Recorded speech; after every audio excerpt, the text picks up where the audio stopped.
Olá, alunos do segundo ano, tudo bem com vocês? Aqui é a professora Roberta e professora de História, e essa semana a gente vai iniciar os planos de estudo tutorado, né? O PET 1 em História, semana 1, tá certo? Eu vou passar uma explicação para vocês, né? Para vocês fazerem a atividade da semana, e o tema é a escravidão, certo? A gente vai recordar, é um tema que vocês já viram em outros momentos, né? A escravidão aqui na América, a escravidão no Brasil, principalmente, essa marca triste da nossa história, né, que ocorreu durante aí quase 400 anos aqui no Brasil. Então, é uma marca muito triste, já que o sistema da escravidão em si, ele é extremamente violento, né, porque arranca a pessoa do seu lugar de origem, né? Tira ela das pessoas, da convivência dela, tudo que ela está acostumada a fazer, de tudo que ela tem, assim, né? A vida dela, e leva para um lugar estranho em que ela vai ser forçada a trabalhar. E se ela não se adaptar, ela vai sofrer castigos físicos para aquilo. Então é um sistema extremamente bruto, violento, né? E que marca, infelizmente, né, de uma maneira muito negativa a nossa história. E, inclusive, a estrutura da nossa sociedade hoje, né, o racismo, a questão de que a população negra e a população mestiça, né, a população parda, tem menos acesso, né? Você vê que a maioria das pessoas que estão aí em condições de pobreza, de miséria, são pessoas que são descendentes, né, de africanos de uma maneira direta ou indireta, ou seja, mestiços ou negros mesmo, né? Então a gente vê esse déficit muito grande que vem aí dessa estrutura da escravidão que foi imposta aqui no nosso território, no nosso país, certo? Então, o eixo, né, o eixo aí que a gente vai ver é mundo moderno, colonização e relações étnicos culturais de 1500 a 1808. E o tema é escravidão e comércio no mundo moderno. Então, você vai identificar a ordem étnica e geográfica dos escravizados trazidos para o Brasil e analisar as contradições em trabalho escravo, mobilidade social e resistência, né? Porque a gente tem aí muitas vezes uma falsa ideia de que os escravos aceitavam, né? Os escravos não, os escravizados aceitavam a sua condição de forma abnegada, né? Que não tinha. Então eles ficavam resignados, minha vida vai ser essa mesmo, tal. Não, gente, não tinha isso, havia muita resistência. E a gente vai ver isso aqui, certo? Então tem esse recapitulando aqui, que o tema central aí do gráfico, do esquema, é escravidão, né? Escravização. Então fala aí da lucratividade, né, com o tráfico, que foi a partir do século XVI, que houve isso no continente americano, e a força de trabalho era, na sua grande maioria, a mão de obra escravizada. Inicialmente, a gente tem que saber que houve uma tentativa de escravizar os indígenas, né? Que houve essa escravização dos indígenas, chamados de negros da terra, certo? Porém, a Igreja Católica interferiu bastante nessa questão, porque dizia que os indígenas tinham o direito de conhecer o cristianismo, e que se eles recusassem, aí sim, né? Mas que eles deveriam conhecer o cristianismo, certo?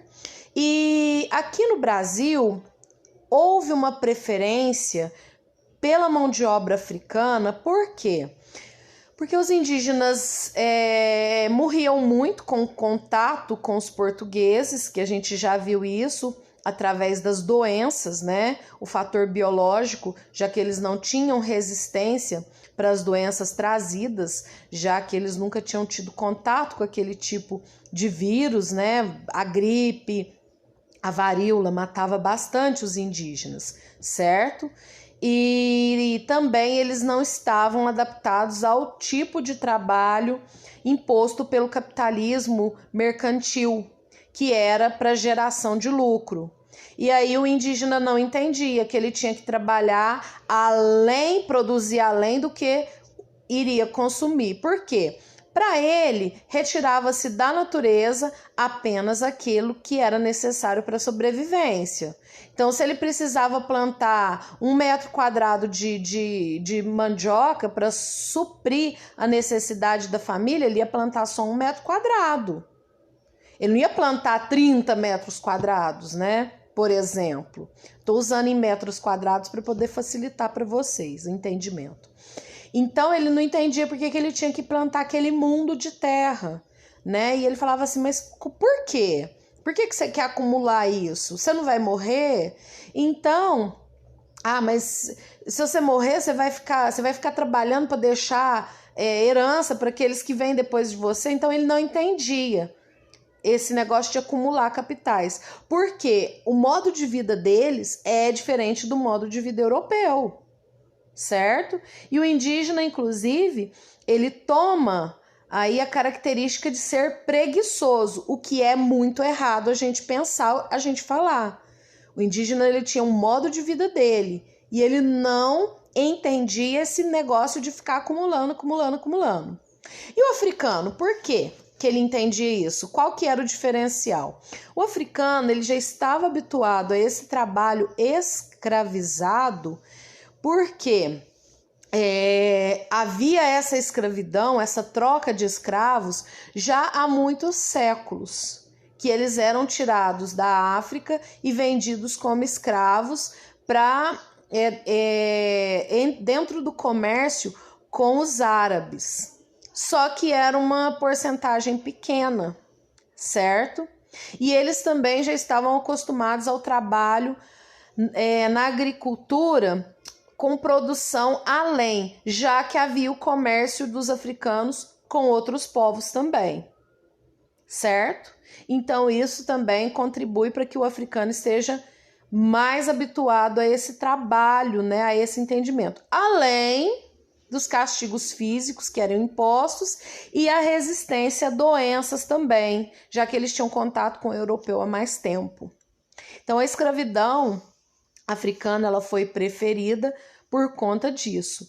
E o tráfico dos escravos africanos gerava um lucro muito alto e virou também um negócio, tá certo?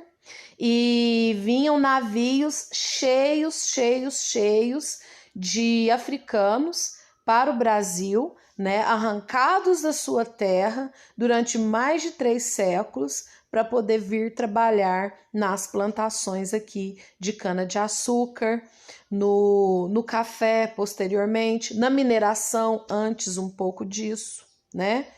Entre a cana-de-açúcar e o café, certo? Então, e eles eram submetidos a castigos, né? E é uma migração compulsória aí de milhões de pessoas, milhões de pessoas vieram, né? E isso desorganizou muito a população do continente africano, tá?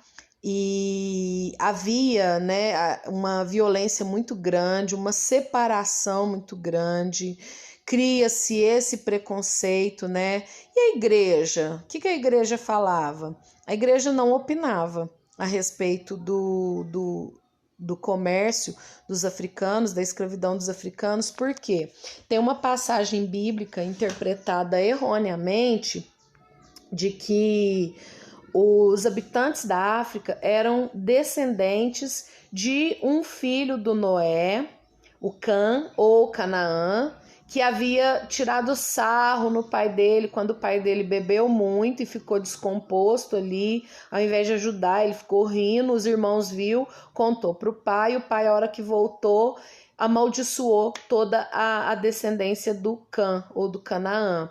E, segundo a tradição, ele teria feito ali o povoamento da África, né, da região da África.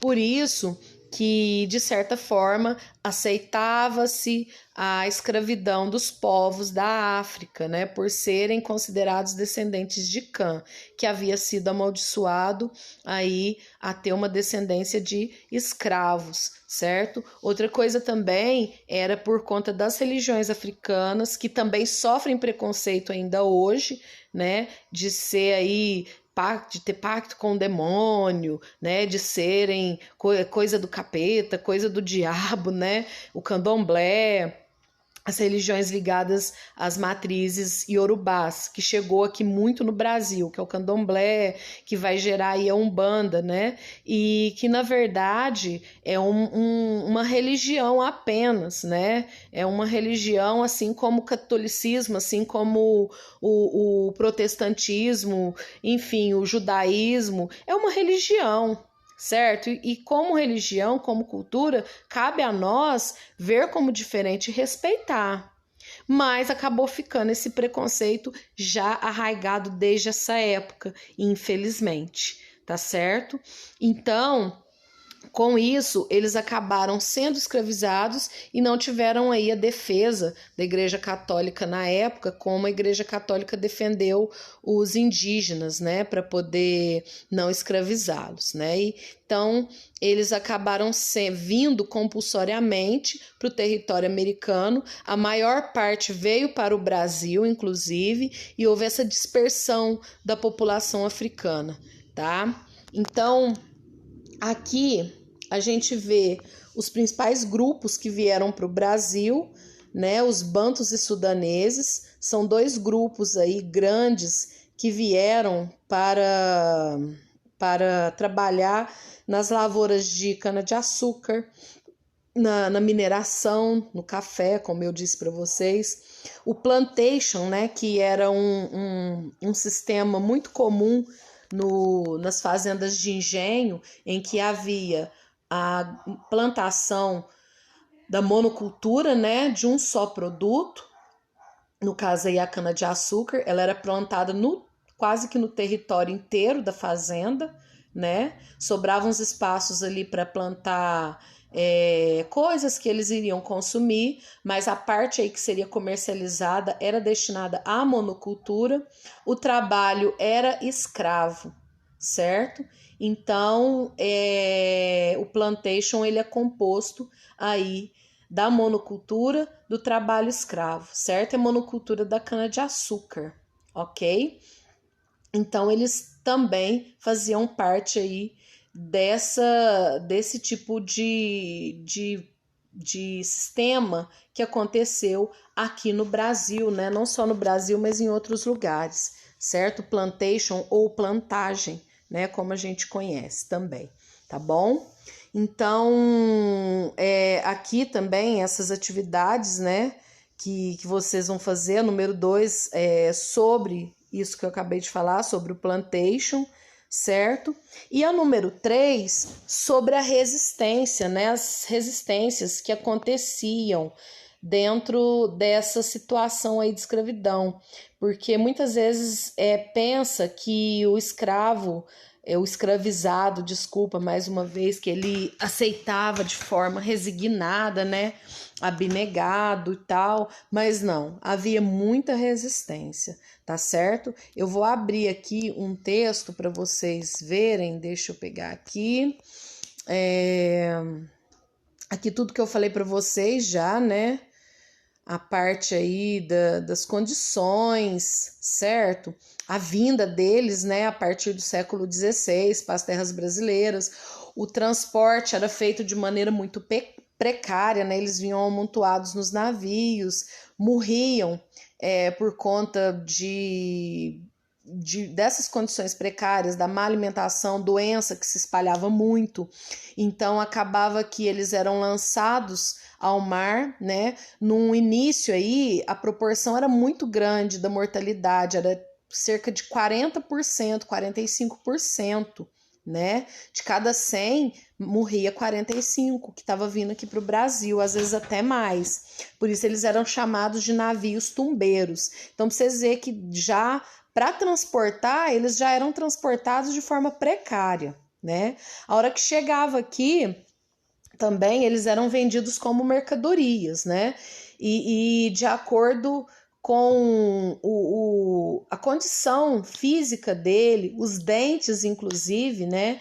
Eles tinham um valor mais alto ou mais baixo, né? Era determinado aí pelo sexo, a idade, condição dos dentes, né? Coisa assim que como se avaliasse um animal mesmo na hora da compra, certo? Sofriam muitos castigos, como vocês podem ver aqui, esse açoite, né? Ele tá amarrado ali no pau de arara e sendo açoitado pelo feitor, né? Que era a pessoa que cuidava diretamente, que lidava aí diretamente com os escravos.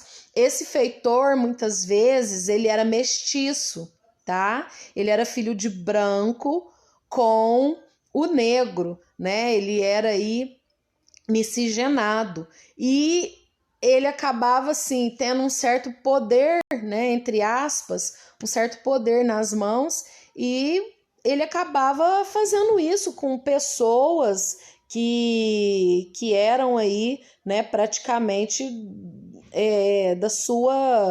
da sua etnia, né, próximo aí, enfim. As condições eram extremamente precárias, né? Vestiam trapos, trabalhavam em excesso, né? Principalmente os da lavoura. Os que tinham uma condição um pouquinho melhor de vida eram os escravos domésticos, que ficavam dentro da casa, né? Servindo ali os que trabalhavam limpando a casa, cozinhando, né? Então eles tinham uma condição um pouquinho melhor. Só que eles não estavam livres dos castigos e das humilhações caso eles saíssem da linha, né? Era uma coisa muito triste também, certo? Havia muito abuso, né?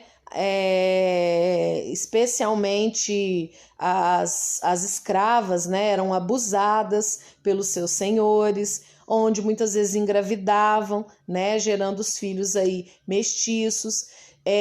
Devido às condições precárias, a vida média deles era aí de 10 anos, desde quando ele se torna um escravo, né, que ele foi escravizado, e aí, por exemplo, a expectativa de vida deles era 35, 40 anos, né, então eles faleciam cedo, principalmente se eles estivessem aí na lavoura, e um escravizado que chegava aí à idade de 50, 60 anos era um vencedor, por assim dizer, né, entre aspas. A resistência à escravidão, como eu disse para vocês, devido a essas péssimas condições de vida, havia muita resistência, sim, tá? Muitas vezes as mulheres abortavam para não de forma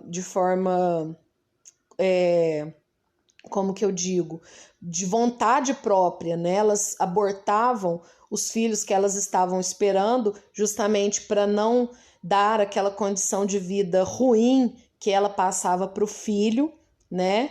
E o dono sofrer um certo prejuízo.